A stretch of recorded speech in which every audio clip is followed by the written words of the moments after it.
Manood,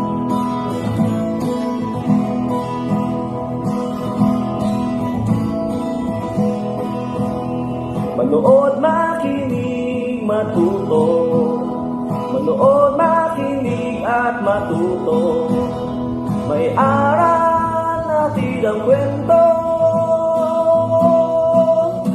ng bayan ko. Ang araw sa inyo mga bata, isang paglalakbay na naman mula sa kaban ng kwento ng bayan ko ang ating matutunghayan.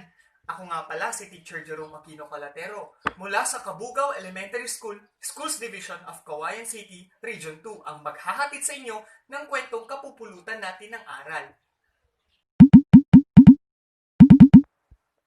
Ang kwentong inyong maririnig ay pinamagatang Magkaibigang Tunay. Kwento ito ni Evangeline C. Miguel, guhit ni Edgardo T. Andres at Joey Ray D. Magracia.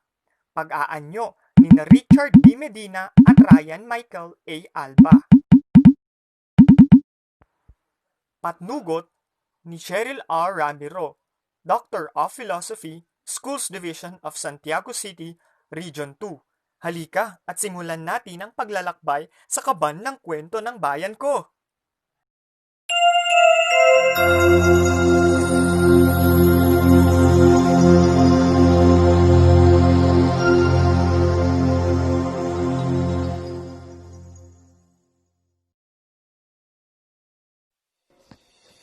Isang maaliwalas na umaga, masayang naglalaro ang pusang si Mingming.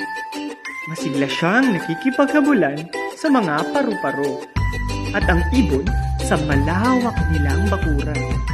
Nang may narinig siyang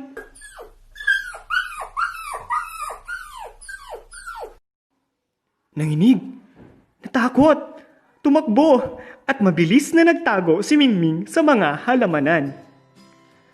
Sumilip-silip siya sa paligid. Sino kaya ang umiiyak sa may kakahuyan? Tanong ni Mingming sa sarili. Dahan-dahan siyang lumapit sa kinaroroonan ng ingay na iyon.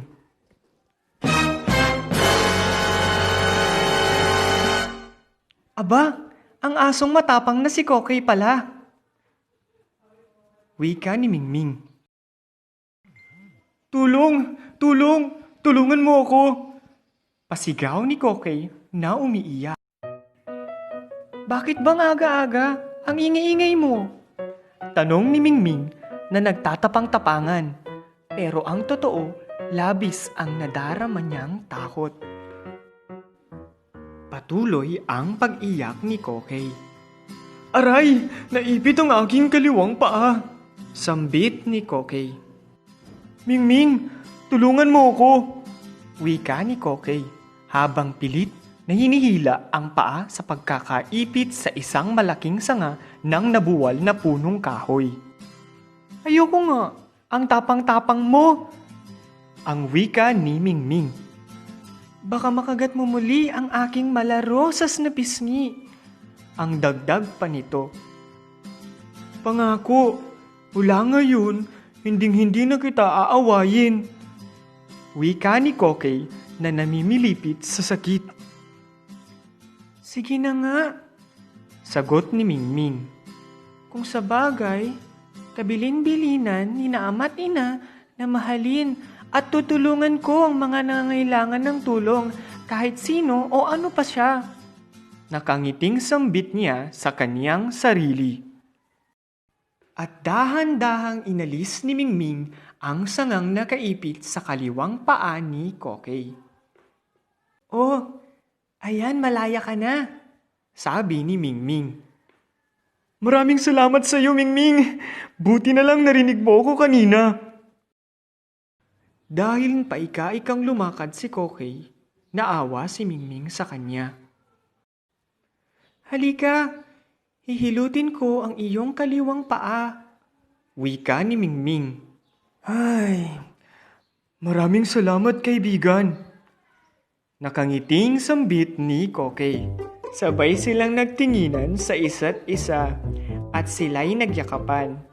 Simula sa oras na iyon, sila'y naging tunay na magkaibigan at sila'y namuhay ng masaya at payapa. At dito na nagtatapos ang aking kwento mga bata.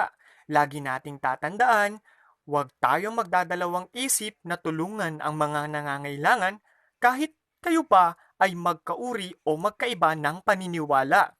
Hanggang sa muli mga bata, paalam! Ang kaban ng mga kwento ng bayan ko ay mula sa amin ng Bureau of Learning Resources at ng mga Learning Resources Management Section ng Kagawaran ng Edukasyon. Manood, makinig, at matuto.